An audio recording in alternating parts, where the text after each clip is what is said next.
অবশেষে আগামীকাল আসতে চলেছে সেই মাহেন্দ্রক্ষণ, শুরু হতে চলেছে সেই মহারণ যার দিকে গোটা বাংলা এবং বাঙালি সমাজ তাকিয়ে রয়েছে। এসআইআর প্রসেসের মেন খেলা শুরু হচ্ছে আগামীকাল থেকে, অর্থাৎ হিয়ারিং পর্ব, যেখানে প্রায় 2 কোটি ভোটারের ভাগ্য নির্ধারিত হবে। এর মধ্যে কত জালি ভোট রয়েছে এবং সেই জালি ভোটের কতখানি ডিটেক্ট করতে পারছে ইলেকশন কমিশন এবং ডিলিট করতে পারছে, তার উপরে কিন্তু 26-এর ভাগ্য অনেকটাই নির্ভর করছে। ফলে দু তরফেই তাল ঠোকা শুরু হয়েছে। একদিকে যেরকম রয়েছে তোলামূল বাহিনীর কাজ, যে করে হোক এই জালি ভোটারকে রেখে দিতে হবে, অন্যদিকে মরিয়া হয়ে উঠেছে ইলেকশন কমিশনও, যে করে হোক এইগুলোকে বাছাই করতে হবে এবং তারপর তাদের জন্য একদম প্রপার পদক্ষেপ নেওয়া, সেই কাজটা শুরু হবে। কিন্তু এই তাল টোকাটুকির মাঝখানে আপনার আমার মনে যেসব আশা আশঙ্কা ছিল না, তার অনেকগুলো নিয়ে বেশ কিছু করার সিদ্ধান্ত নিয়ে নিল নির্বাচন কমিশন। রোজই কিছু না কিছু এসআইআর নিয়ে আপডেট আসছে এবং আজকে যে আপডেটগুলো এলো সেগুলো মারাত্মক। একদিকে ইলেকশন কমিশন কড়া পদক্ষেপ নিচ্ছে। আপনারা যারা ভাবছিলেন যে জাল সার্টিফিকেট দিয়ে সমস্ত কিছু বার করে নেবে, সেই জায়গাটাকে মোটামুটি এলিমিনেট করার জায়গায় নিয়ে চলে এসছে। অন্যদিকে সবথেকে গুরুত্বপূর্ণ, এই জালি ভোটাররা ধরা পড়লে বিএলও, ইআরও, এইআরও এদের যে কি হাল হবে এরা খুব ভালো করে বুঝতে পারছে। আর সেই জন্যই এরা এখন থেকে ব্যাক গিয়ার দিতে শুরু করেছে। কিন্তু তার পাশাপাশি 14 তলার চাপটা আছে। সেই জন্য এরা এখনও খেলার চেষ্টা করে যাচ্ছে। কি হচ্ছে আজকে এসআইআর প্রসেস নিয়ে আপডেটগুলো এক এক করে আপনাদের সামনে নিয়ে আসি। প্রথমেই যেটা অত্যন্ত সুখবর, যেটার দিকে আপনারা তাকিয়েছিলেন, বারবার প্রশ্ন তুলছিলেন যে এই যে ভুয়ো সার্টিফিকেট হবে, যেটা এই এসআইআর প্রসেস শুরু হওয়ার পর ভুরি জালি সার্টিফিকেট এদেরকে দিয়ে দেওয়া হয়েছে। বিশেষ করে ডোমিসাইল সার্টিফিকেট, যেটা অর্থাৎ স্থানীয় প্রশাসন তাকে বলে দিচ্ছে হ্যাঁ এরা এই রাজ্যেরই বাসিন্দা, এখানে দীর্ঘদিন ধরে আছে, কোনো কিছু চেকিং করা হচ্ছে না। যেগুলি ওই ছাপ্পা মারা ভোট, অবৈধ বাংলাদেশি রোহিঙ্গা, সেগুলোকে ভরি এই সার্টিফিকেট দিয়ে দেওয়া হচ্ছে। সেইগুলোর ক্ষেত্রে কি হবে? সেইগুলোর ক্ষেত্রে কমিশন কিন্তু কড়া পদক্ষেপ করে নিচ্ছে। নাম্বার ওয়ান, এইগুলো যে 25-এর পর যেগুলো ইস্যু করা হয়েছে, যেগুলো রিসেন্ট ইস্যু হয়েছে, সেগুলো কিন্তু কড়া নজরদারিতে রাখা হচ্ছে। এবং সবথেকে বড় কথা, চারিদিকটা বেঁধে ফেলার চেষ্টা করছে। কীরকম? প্রথমেই এই সার্টিফিকেটকে 2টো স্টেপে পরীক্ষা করা হচ্ছে। নাম্বার ওয়ান হচ্ছে যে সার্টিফিকেটটা প্রডিউস করা হবে, সেই সার্টিফিকেটটা আসল না নকল, সেইটার ফার্স্ট পয়েন্ট অফ চেকিং হবে। যে মুহূর্তে এটা আসল বেরোবে, নকল হলে তো ওখানেই খেলা শেষ। নকল কিভাবে চেক হবে সেটা একটু পরে বলছি, কিন্তু ধরে নিলাম নকল নয়, সেটা আসল বেরোলো। এরপর যেটা চেকিং হবে, যে আসল হওয়া মানেই তার নাম থেকে যাচ্ছে না, তিনি এই পশ্চিমবঙ্গের প্রকৃত বাসিন্দা কিনা, বা প্রকৃত অর্থেই এই ডোমিসাইল সার্টিফিকেটটা তার পাওয়া উচিত কিনা, এই জায়গাটার চেকিং হবে, ভেরিফিকেশন হবে, এবং সেখানে স্যাটিসফ্যাকশন এলে তবেই কিন্তু এদের নাম ভোটার তালিকায় থাকবে, নাহলে ঘ্যাচাং ফু হয়ে যাচ্ছে। এবার এটা হয়ে যাওয়ার পর 2 রাউন্ডে চেকিং হবে। যে বেঁধে ফেলার কথাটা বলছি না, এই জায়গাটায় স্পষ্ট হবে। ফার্স্ট রাউন্ডে যারা ইআরও আছেন, অর্থাৎ যারা বেসিক্যালি ডব্লিউবিসিএস অফিসার, তারা এই চেকিংটা করবেন যে এটা আসল না নকল, এবং এরা প্রকৃত অর্থে প্রাপক কি প্রাপক নয়। এবং সেকেন্ড রাউন্ডে আর একটা রাউন্ড চেকিং করতে হবে। সেই চেকিংটা করতে হবে ডিইওদের দিয়ে, অর্থাৎ সোজা কথায় ডিস্ট্রিক্ট ম্যাজিস্ট্রেট লেভেলে যারা রয়েছেন তাদেরকে এই চেকিংটা করতে হবে, তাদেরকে সার্টিফাই করতে হবে হ্যাঁ আমরা স্যাটিসফাইড, এর নাম ভোটার তালিকায় থাকা উচিত। কেন এই জিনিসটা করা হচ্ছে? কেননা আগামী দিনে যখনই কোনো রাজনৈতিক দল বা কেউ কোথাও থেকে নিয়ে আসবে যেগুলো ভুয়ো সার্টিফিকেট দিয়ে করা হয়েছে, তখন ইলেকশন কমিশন সরাসরি এই ইআরও এবং ডিইওদের ধরবে যে ভাই তোমরা তো 2 রাউন্ড করে চেকিং করেছো, তারপর কি করে এটা থেকে গেল, কোথায় গাফিলতি আছে বলো, শোকজ করলাম, উত্তর দাও। উত্তর যদি ঠিকঠাক না দিতে পারো তাহলে তার জন্য যা শাস্তি সেটা তোমাদের পেতে হবে। এবার সবথেকে গুরুত্বপূর্ণ যে জায়গাটা হচ্ছে যে এই যে সার্টিফিকেটটাকে আপলোড করা হবে, সেই সার্টিফিকেটটাকে বিএলও অ্যাপের থ্রু দিয়ে আপলোড করে দিতে হবে প্রথমেই। মানে হিয়ারিংয়ে যারা আসছেন তারা সার্টিফিকেটটা প্রডিউস করবে, একদিকে তো ইআরও চেকিং করবে, মানে যারা এটাকে সার্টিফাই করেছে, যে অথরিটিটা দিয়েছে তাদের কাছে গিয়ে এটা ভেরিফাই করতে হবে যে হ্যাঁ তোমরা দিয়েছো এটা আসল, এবং কিসের বেসিসে দিয়েছো, তোমরা কি ইন্টারোগেশন করেছো, কি ইনফরমেশন এর সম্বন্ধে জোগাড় করেছো, সমস্ত কিছু ওই দিক থেকে জোগাড় করা হচ্ছে। তারপর এটা ডিওর কাছে যাবে, ডিও সেটাকে সার্টিফাই করবে যে হ্যাঁ এটা ভ্যালিড, আমার কাছে সমস্ত তথ্য প্রমাণ এসে গেছে, এবং তারপর এগুলোকে বলা হবে। কিন্তু এই যে বিএলও অ্যাপে এটাকে আপলোড করা হচ্ছে না, এটা এর প্যারালালি দিল্লিতে চলে যাচ্ছে, অর্থাৎ সেন্ট্রাল ইলেকশন কমিশনের কাছে চলে যাচ্ছে, এবং তারা সেখানে ডুপ্লিকেট সফটওয়্যার ইউজ করবে। অর্থাৎ এটা আসল কি নকল সেটা বাছাই করার যে সফটওয়্যার রয়েছে, এআই টেকনোলজি যে ইউজ করা হচ্ছে, তাদের ব্যাকএন্ডে যা যা চেক করার আছে সেই ভোটার সম্বন্ধে তারা সেই জায়গাটা নিয়ে চলে আসবে।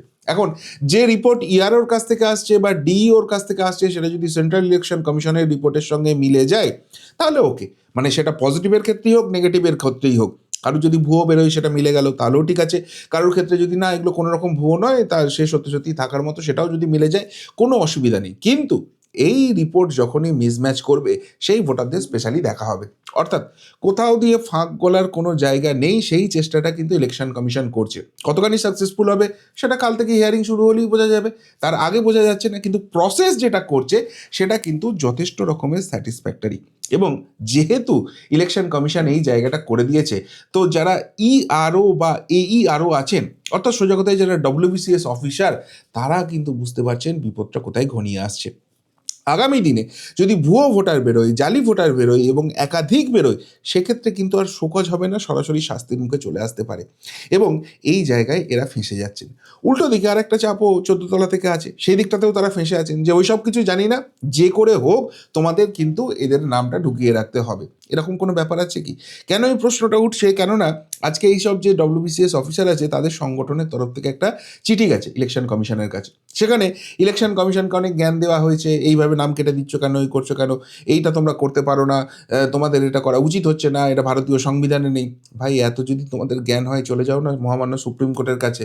মহামান্য সুপ্রিম কোর্ট তো পুরো এসআইআর প্রসেসটাকে দেখছে, পর্যবেক্ষণ করছে এবং সেই অনুযায়ী প্রয়োজনীয় যা যা নির্দেশ তারা দিয়ে দিচ্ছেন।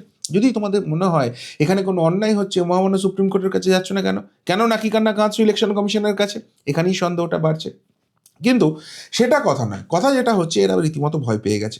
কেননা এরা পরিষ্কারভাবে বলছে এই যে নামগুলো বাদ যাচ্ছে, এই নামগুলো বাদ যাওয়ার ক্ষেত্রে আমরা কি করতে পারি? আমাদের তো কোনো রকম কোনো ব্যাপার নেই, সুতরাং এর দায়ভার আমরা নেব না। কিন্তু ইলেকশন কমিশন যে নোটিফিকেশন জারি করেছে সেখানে স্পষ্টভাবে জানিয়ে দিয়েছে যে ভুয়ো ভোটার যদি ভোটার তালিকায় থেকে যায় তাহলে তার সমস্ত রকমের দায় এবং দায়িত্ব ইআরও এবং এইআরওদের। তারাই হচ্ছে মেন এই কাজটা করার জন্য, তাদের কাজে সহযোগিতা করার জন্য মাইক্রো অবজারভারদের রাখা হয়েছে।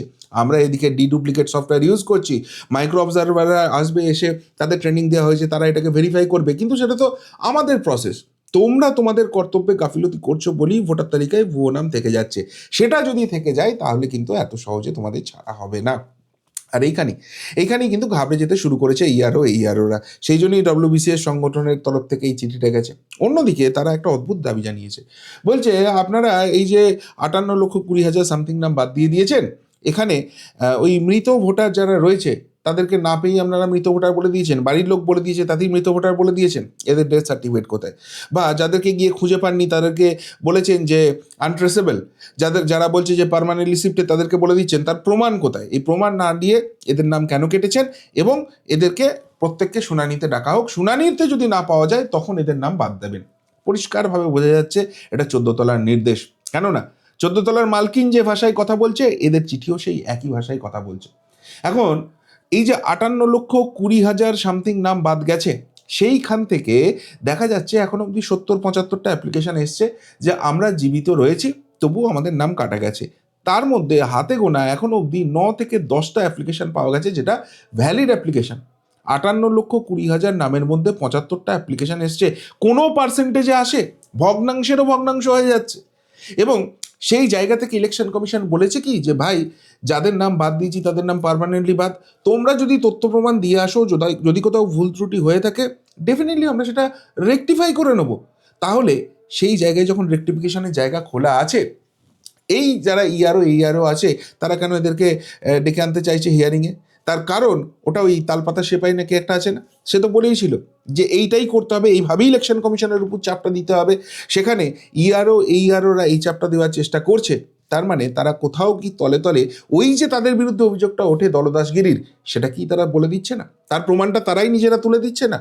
অর্থাৎ দুদিক থেকে তারা চাপ খাচ্ছে। একদিকে কমিশনের চাপ আছে, তারা বুঝতে পারছে যে বেনিয়ম যদি হয় শাস্তির মুখে পড়তে হবে, আর অন্যদিকে 14 তলার চাপ আছে, যদি তাদের কথা মতো এই ভুয়ো ভোটারগুলোকে ঢুকিয়ে রাখতে না পারে তাহলে চটির বাড়ি পড়বে। সুতরাং মাঝখান থেকে এরা ফেঁসে গেছে, আর তাই বেশ ধুমধারাক্কা হতে চলেছে হিয়ারিং প্রসেস, এটা কিন্তু স্পষ্ট হয়ে যাচ্ছে। আরও স্পষ্ট হয়ে যাচ্ছে আর একটা খবর আপনাদের দেখালে আপনারা বুঝতে পারবেন। সেটা হচ্ছে এসআইআর শুনানির নোটিশ বিলি অর্ধসমাপ্ত রেখেই কাটোয়ায় নিখোঁজ বিএলও পুলিশের দ্বারস্থ পরিবার। যেটুকুনি খবর পাওয়া যাচ্ছে যে কাটোয়ার 1 নম্বর ব্লকের খাজুরডিহি পঞ্চায়েতের বিকিহাট এলাকার বাসিন্দা অমিত কুমার মণ্ডল, তিনি উদ্ধারণপুর স্কুলের শিক্ষক এবং তিনি 23 নম্বর বুথে বিএলও হিসেবে কাজ করছিলেন। তো তার যে বুথ রয়েছে সেখানে 641 জন ভোটার রয়েছে, যার মধ্যে প্রায় 70 জনকে হিয়ারিংয়ে ডাকা হয়েছে এবং তিনি 33 জনের মতো ফর্ম বিলি করেছিলেন। তারপরেই হঠাৎ গায়েব হয়ে গেছেন এবং গায়েব হয়ে যাওয়াটাও খুব ইন্টারেস্টিং। এই জায়গা থেকেই সন্দেহটা বাড়ছে। কেন বাড়ছে? তার কারণ হচ্ছে তিনি দিন তিনেক আগে আসেন বাড়ি, কোথাও একটা গিয়েছিলেন বাইক ফাইক করে, বাইক নিয়ে আসেন, এসে তিনি বাড়িতে জানান যে তার এই যে বিএলও সংক্রান্ত কাজ রয়েছে এই নিয়েই একটা মিটিং আছে, সেই মিটিং অ্যাটেন্ড করতে তিনি যাচ্ছেন।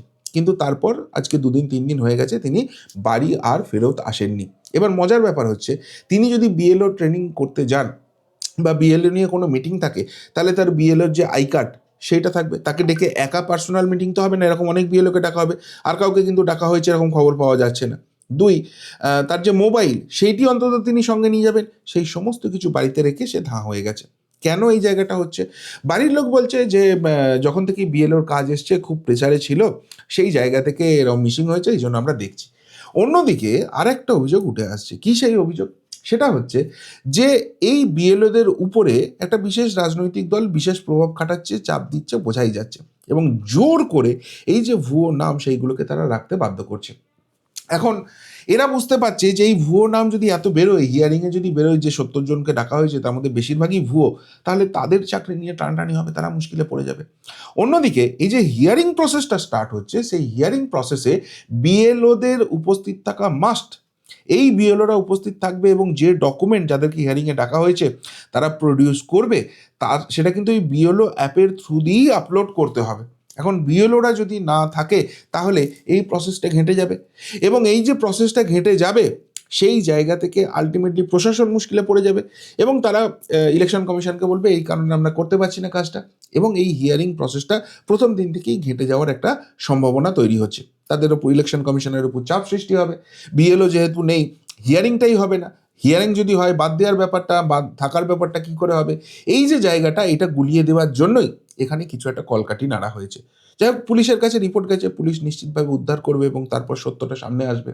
কিন্তু এই যে বিএলও, হিয়ারিং প্রসেস, জালি ভোট, এই সমস্ত নিয়ে যে একটা বেশ গাড্ডার সৃষ্টি হচ্ছে, যেটা রীতিমতো 14 তলার ঘুম ওড়াচ্ছে, এইসব ছোট ছোট ছোট ছোট ঘটনাতেই কিন্তু এস্টাবলিশ হয়ে যাচ্ছে। অন্যদিকে আরেকটা প্রশ্ন আপনারা বারবার তুলছেন যে ইলেকশন কমিশন পারবে তো শেষ অবধি? এরা যেরকম গায়ের জোর দেখাচ্ছে, এরা যেরকম যা করছে, সেই জায়গায় ইলেকশন কমিশন যে কোনো রকম নার্ভের রোগে ভুগছে না, কোনো রকম তাদের মধ্যে প্যালপিটেশন নেই, তারা যে কাজটা করছে সেই কাজটা নিয়ে তারা যে অত্যন্ত কনফিডেন্ট, সেটাও কিন্তু প্রুভ হয়ে যাচ্ছে। কেননা তৃণমূলের বিধায়ক খণ্ডঘোষ, পূর্ব বর্ধমান অর্থাৎ আমার যে গ্রামের জেলা, সেই জেলার খণ্ডঘোষ, সেখানকার যিনি বিধায়ক নবীনচন্দ্র বাগ, তার মা এবং ভাইকে তার হিয়ারিংয়ে ডাকা হয়েছে। সেই নিয়ে বাজার গরম করছেন নবীনচন্দ্র বাগ, বলছেন যে তার জনপ্রিয়তা দেখে তার বিরুদ্ধে রাজনৈতিক প্রতিহিংসা করতে এইভাবে করা হয়েছে, কেননা তার মায়ের নাম, ভাইয়ের নাম ভোটার তালিকায় আছে, 2002-এর তালিকায় আছে, 2025-এর তালিকায় আছে, তাদেরকে হ্যারাস করা হচ্ছে। এবার দেখুন, অনেক সময় ওই নামগুলো চেঞ্জ করার সময়, যেটা মাননীয় সুব্রত গুপ্তও বারবার বলছেন, যে 2002-এর যে তালিকাটা ছিল না, সেটা বাংলায় লেখা ছিল, সেটাকে বাংলা থেকে ইংলিশে ট্রান্সলেট করা হয়েছে, ফলে অনেক ক্ষেত্রে স্পেলিং মিস্টেক হয়েছে এবং সেটাই 2025-এ এসে যখন ম্যাপ করা হচ্ছে, স্পেলিং মিস্টেকের জন্য সেটাকে ম্যাপ করা যাচ্ছে না। ফলে হ্যাঁ, কিছু কিছু জায়গায় অসুবিধা হয়েছে, তারা বহু জায়গায় রিজলভ করার চেষ্টা করেছেন, কিন্তু কোনো কোনো ক্ষেত্রে হয়তো রিজলভ করা যায়নি। এখন মুশকিল নেই, যদি রিজলভ করা না গিয়ে থাকে এবং সেই তথ্য প্রমাণ দিয়ে দেন, তাহলে তো নাম থেকে গেল। এত বড় প্রসেস হচ্ছে, সেখানে এরকম একটু আধটু হবে, সেই নিয়ে কোনো রকম তো কোনো অসুবিধা নেই।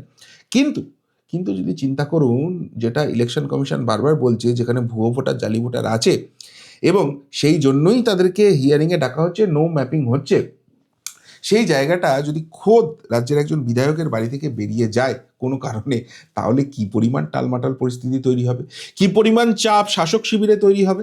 অর্থাৎ যে চাপটা ইলেকশন কমিশনকে দেওয়ার চেষ্টা করছে, ইলেকশন কমিশন সেই চাপ তো নিচ্ছেই না, উল্টে পাল্টা চাপ কিন্তু তারা দিয়ে দিয়েছে, যে ভাই তুমি বিধায়ক হও আর যেই হও, প্রসেস সবার জন্য সেম।